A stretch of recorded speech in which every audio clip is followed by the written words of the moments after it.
I'm a 28F, my childhood best friend will call Jess is also 28F. To put it simply, I don't think I'm any kind of prude, I just don't really feel comfortable with casual sex, never have. My best friend knows this and has teased me about it lightly in the past.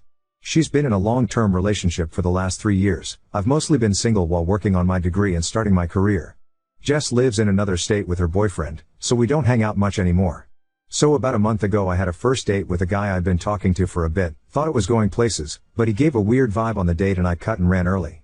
On my way home I stopped at a local pub, figured I'd have a drink to unwind and people watch till it wore off. Tipsy driving is still drunk driving emo. I get there and it's pretty packed, Friday night and all, and there was no seating room at the bar. Took my drink and looked around, most of the restaurant side of the pub was someone's birthday party, but there was a small table with a seat open off to the side, with a guy reading a book there. So I say F it, I'm a social person and what's the worst thing that happens? He says no? So I ask if I can sit there for a bit, I promise we don't have to talk or anything. At this point I feel like I've fucked up because this guy up close is the hottest man I have ever seen. But he just smiled at me and gave an enthusiastic sure. A few minutes later of me sipping in silence and he says I don't mind talking, if you want to. Yeah I want. Who are you kidding me right now? We talk for a bit and it turns out Mike, fake name, is 29, just finished his master's degree in some kind of computer learning field. I program computers to program computers, and he's living on his own for the first time. He apparently stops by the pub after work because he's right round the corner, and he's not used to the silence yet after living so long with a half-dozen siblings. We talked for a good 2 hours, about everything from dating, which he said he's basically given up on, to hobbies and tastes, and we have a near total eclipse of a Venn diagram on this stuff. I eventually sort of blurted out that I don't know why he'd give up on dating, this is the closest thing I've had to a good date in forever. Shooting my shot obliquely here lol, he gets kind of an odd look on his face and says tell you what, I have to go to the bathroom, but when I come back I'll ask you out for real. Weird, but okay? Then it all clicks, because he doesn't get up to walk away, he just rolls. In his wheelchair. And I'm thinking oh my god he wanted to give me a chance to back out of this without making it awkward. How cute can this guy be? He grinned like crazy when he got back and saw I was still there, and I basically tripped over myself saying something to the effect of so I'm free all weekend, what did you have in mind? Another hour later, we've got plans for Saturday, and he told me he has a neuromuscular disorder I can't remember the name of. My degree isn't in STEM lol, so his legs work, but the signals from his brain get misinterpreted so he doesn't have the balance or coordination for walking or standing. The pub starts switching over to the younger/rowdier crowd and he asks if I'd like to go back to his place for coffee to continue our conversation. As you have probably long since realized, I did not get any coffee or conversation till the next morning and I have zero regrets. We've been dating since and I know it's still early but I really feel like this might be the one. Onward to yesterday afternoon, my friend Jess, remember Jess? Is in town, and we go out for coffee to catch up on things. I'm gushing about Mike, but when I get to how we met she just sort of got weird and edgy. I don't remember any exact words but she essentially said that I must have a fetish for the handicapped since I broke my #1 rule and it's the best physical relationship I've ever been in. Like it's good for me because he uses a wheelchair, not because the guy puts in effort in bed? She said I've changed as a person and left without even saying goodbye. 15 years of friendship and I've never seen her like that. So here I am, asking the most objective people online, haha, if I'm an asshole or weird for being super attracted to a guy who uses a wheelchair and basically putting out immediately. He's so considerate in so many ways. His stories about his sibs are also hilarious, I can't wait to meet them. We're trying not to rush things just because it all seems so great, but they have a barbecue in May that he'd like me to come to and I am so there. He was raised around a lot of love and it shows. Update 1. So I do have an update on Jess and shit finally makes perfect sense. And I have a slightly NSFW but funny story about Mike, because this guy is just the best, y'all. Okay, so first, I finally messaged Jess yesterday and said basically I'm still hurt by what you said, but after 15 years of friendship I'd never forgive Muzi if I didn't at least ask why you snapped at me like that. She replied immediately, I'm so fucking sorry, I didn't mean any of that, can we have a do-over on lunch? So I agreed cautiously and took a half day to meet with her today. Turns out that those of you who said she was jealous, and that she might have something else going on, and especially the person who said something might be going on in her relationship. Gold stars. She's in town because she's job hunting, because she's moving back in with her parents for a while since her relationship ended. Apparently they have been having a ton of small problems adding up, but the biggest one? Sex.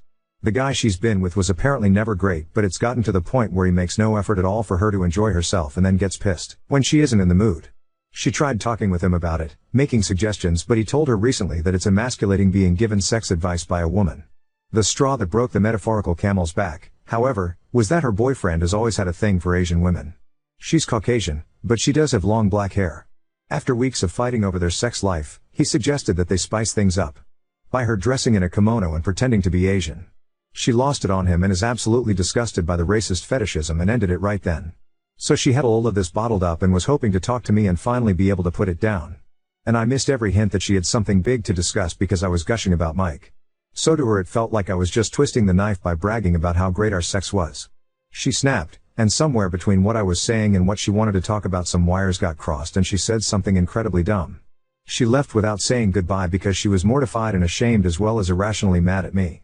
Something to know about Jess, she's an awful liar and she and I were the co-founders of our high school's foot-in-mouth society, so I do believe her. I told her I forgive her and I'm sorry I didn't realize she wanted to talk about something bothering her, and she said I was too stupidly nice and have nothing to apologize for, so I think we'll be okay. For the time being I'm not ready for her and Mike to meet, because I don't want to make things feel worse, and she agrees. But she's really happy for me. Hopefully this is just a funny story we can look back on someday. So, on to how Mike almost killed me, lol. Last night we were talking about the Reddit post and he gets this funny expression that I'm starting to recognize. And he goes, how do we know you don't have a fetish if we haven't at least tried it in the chair? And I'm like, are you sare? IS lol. He said he's never attempted it, because, cue tears, he's never felt so comfortable with a partner before. Well. His chair has what is essentially like a parking brake thing. Or it should, it's unfortunately broken and apparently getting them fixed is an expensive pain in the ass. He doesn't use it that often so he hasn't made it a priority. And there's this thing called Newton's third law, you know how every action has an equal and opposite reaction? As it happens, when you're trying to, get the motion of the ocean going, in a chair with wheels that aren't locked, there's a sort of counter motion that starts and fucks it all up. So we were going nowhere fast except for inching along the floor in his bedroom. And laughing at the silliness, which isn't helping. Eventually he just stops and says maybe we can get some of those wooden block things they use to keep little planes from rolling away, like in Indiana Jones, you know? I absolutely lost it. Like laughing so hard I'm in tears, he's giggling half at the situation and half at my reaction, and everything just keeps setting me off again. Finally I get it under control, doing some deep breathing exercises and shit, and I look at him again. And he pulls the straightest face he can, and says, for the love of God, golly. This sure is uncomfortable. Folks, if I had asthma I would have fucking died right there. I laughed so hard I think I pulled a rib. Like wheezing and not even laughing anymore so much as weeping and making this awful hey noise when I could catch my breath. While he's laughing and rubbing my back and saying he's sorry, he couldn't resist. So yeah, confirmed, no fetish here, and this magnificent bastard's comedic timing might actually kill me. I doubt I'll update again, because there's really nothing I can see needing to share given everything sort of worked out.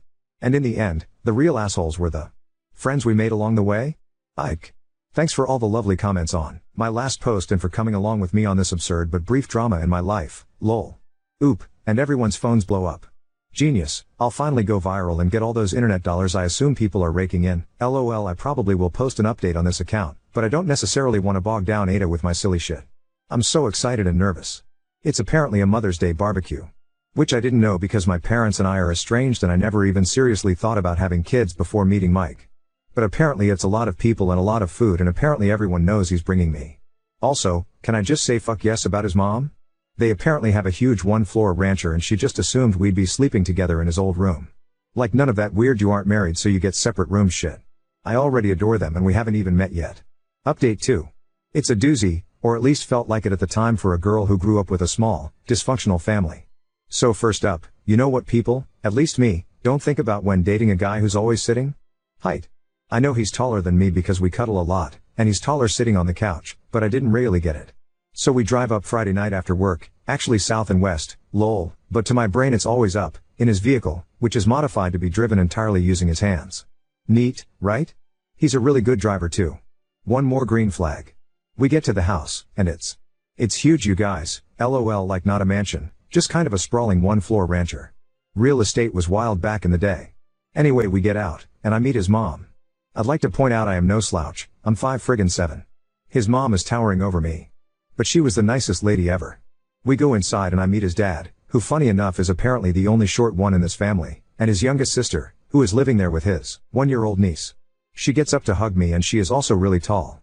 It's already a bit late then, so we eat and head to bed. I get to see his cute as shit room from when he was a teenager, and I casually ask hey, so I don't know how this works and stuff, but how tall are you? And Mike is all I'd to know, like a bit over 6 feet 4 inches? Been a while since I checked. A bit over 6 feet 4 inches. So, is everyone in your family tall? Kinda? We met the Nordic basketball team he calls a family properly the next day. Actually they're Irish, but they're blonde and tall so it conveys the idea better. The only one of reasonable height, and still taller than me, was his oldest sister, lol. They are also loud. Like not really shouting or anything usually, just, present. Mike is a lot different around them, but in the cutest way, like he just beams all the time and you can see how happy he is to be home. One of his brothers put him in a headlock and gave him a dang noogie as a greeting, and got elbowed in the side for it, and all of them laughing. And his mom smacked one of his brothers with a rolled up magazine for putting his feet on the table. More laughing. Just intimidating but in the happiest way imaginable. I'll admit I was a little shut down for a bit, but Mike kept checking in with me to make sure I was okay, and they were all really nice, so I got into the spirit after a bit. I mentioned this in another comment, but Mike has a special sports wheelchair he uses for, well, sports. And he and his siblings play basketball. And he is good. Apart from just having a hell of an arm, he's quick as hell. And this magnificent bastard that I love will absolutely, purposefully, gleefully run someone's toes over. He aims for it. They all have this yank back the foot maneuver that's hysterical to watch. So it was this crazy day of loud people playing and having a blast, nieces and nephews running around, and just noise. My ears are still ringing. The food was catered in advance because his mom had 7 babies. All I make on Mother's Day is margaritas.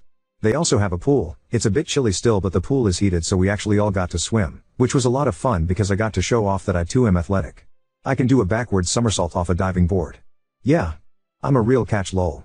They at least pretended to be impressed. We all stayed up late drinking and bitching that it was too overcast to see the aurora, boo, and I had the worst hangover I've had in a while on Sunday.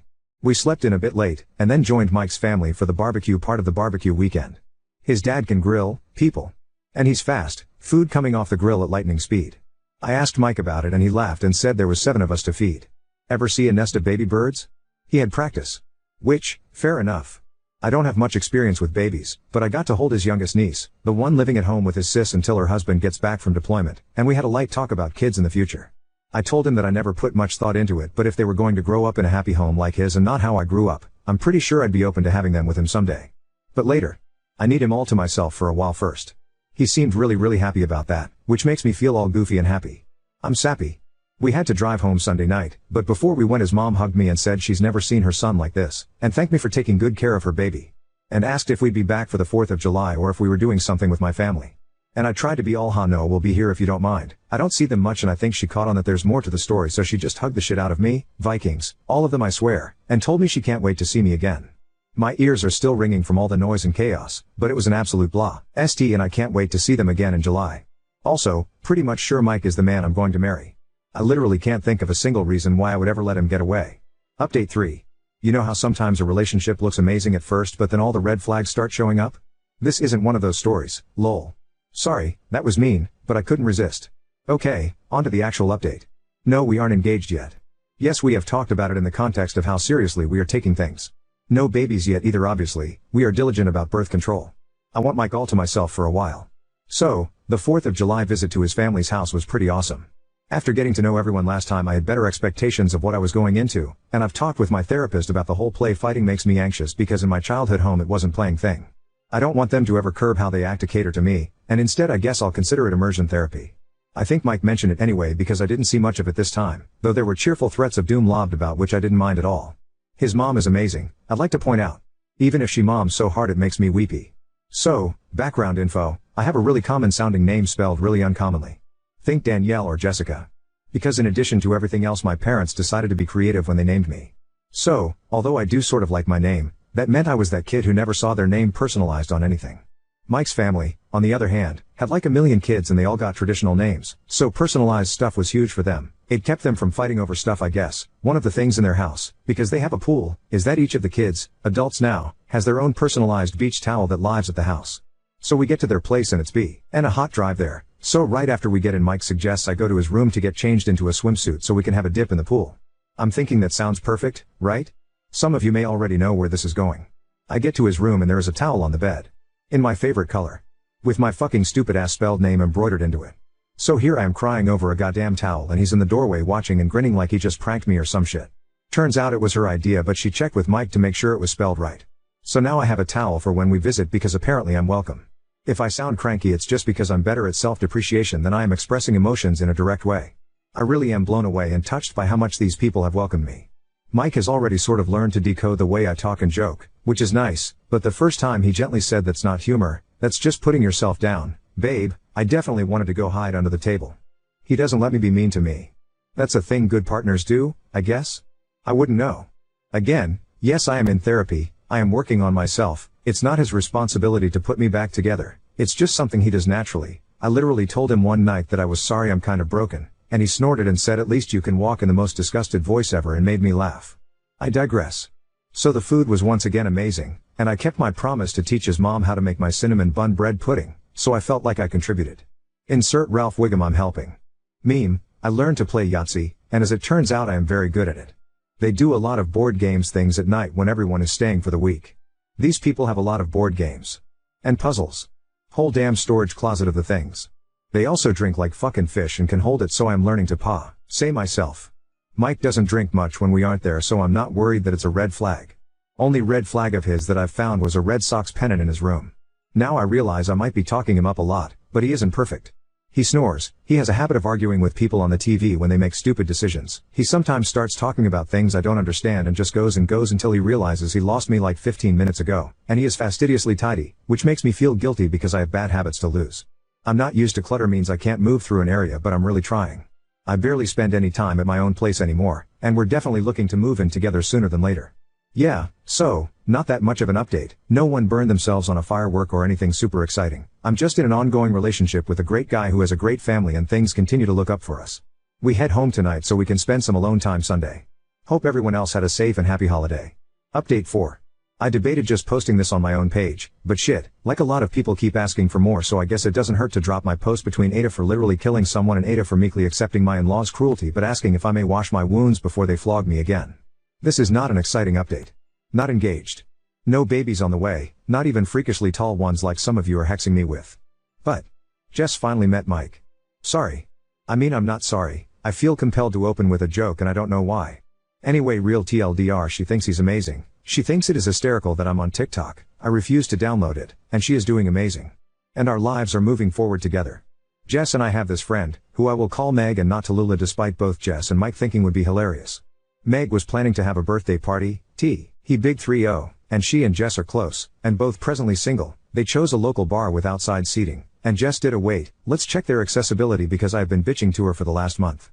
And lol and be fucking hold after calling the place, they didn't have a ramp for the balcony/outside seating area. As I have been told, Jess said nope, I am meeting Mr. Thrower / Jess come on, and so they found another place that's a damn hike from everyone. But it has a great outside area with accessibility. And then we got the invite. Through Facebook because we are all basic, I guess? And Mike was stoked because they have this awesome beer selection, full stop I hate hops so. Then Meg told us that, no I am not using Tallulah for the 15% of you going oh but that was such a better name, they chose it because Jess wanted Mike to feel welcome. So hats off to Jess for making the comeback impression of the century, I guess. The birthday was fun, and silly, and everyone in my immediate friend group met Mike and loved him.